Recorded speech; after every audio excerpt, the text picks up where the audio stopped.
I've been waiting to meet this King Steve everybody's been telling me so much about.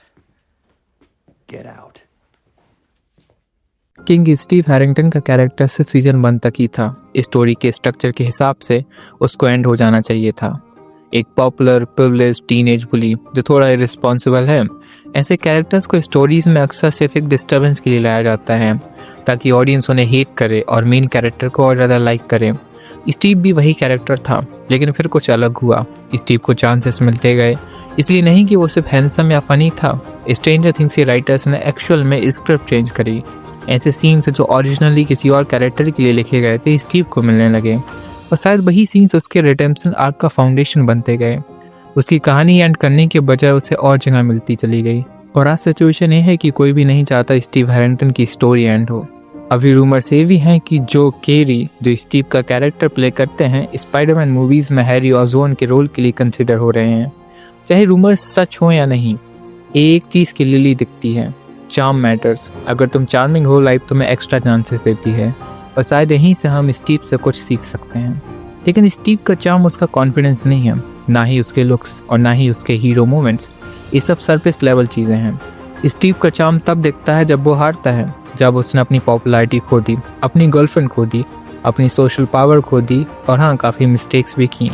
Steve किसी भी angle से perfect नहीं था, ना ही इमोशनली सेल्फ सफिशिएंट। उसके अंदर फ्लॉज थे, काफ़ी सारे फ्लॉज, लेकिन उन फ्लॉज ने उसे डिफाइन नहीं किया, क्योंकि स्टीव के अंदर एक स्ट्रॉन्ग ट्रेट था, इंटरनल सिक्योरिटी। इसी वजह से वो विक्टिम बन के नहीं बैठा, ना लाउड हुआ, ना बिटर, ना डेस्परेट।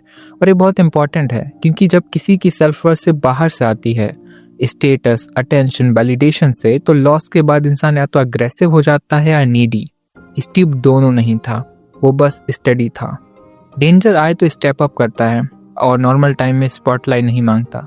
ये वही लोग होते हैं जो रूम में एंटर करते ही नॉइस कम कर देते हैं, और इसी पॉइंट पर चार्म प्रॉपरली डिफाइन होता है।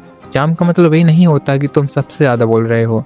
चार्म का मतलब होता है तुम्हारी प्रेजेंस प्रेशर कम करे, लोग तुम्हारे अराउंड रिलैक्स फील करें। इसका नाम है इंटरनल सिक्योरिटी। और इंटरनल सिक्योरिटी का मतलब ये नहीं होता है कि तुम कॉन्फिडेंट हो, बल्कि ये कि तुम बिना वैलिडेशन के भी ठीक हो, तुम कुछ खोने के बाद भी डेस्परेट नहीं लगते।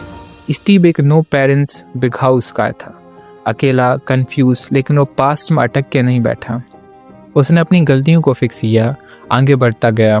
स्टीव जिस जगह रहता है वहाँ हमेशा क्योस होता है, कुछ ना कुछ अजीब हो रहा होता है, और उस क्योस के बीच स्टीव एक रिलायबल इंसान है, फ्लॉस के साथ लेकिन स्टेबल। वो हर वक्त खुद के बारे में नहीं सोचता, वो यूजफुल होने की कोशिश करता है। उसका फोकस आउटर डायरेक्टेड होता है, और यही स्टीव को चार्मिंग प्रेजेंस देती है। अगर एक लाइन में समराइज करूं तो स्टीव स्पेशल इसलिए है क्योंकि वो परफेक्टली इम्परफेक्ट है। वो अपनी गलतियां मानता है और उन्हें हाइड नहीं करता। उसको नैन्सी पसंद है, सबको पता है। वो लोगों की केयर करता है, ये भी क्लियर है। सब कुछ ट्रांसपेरेंट है।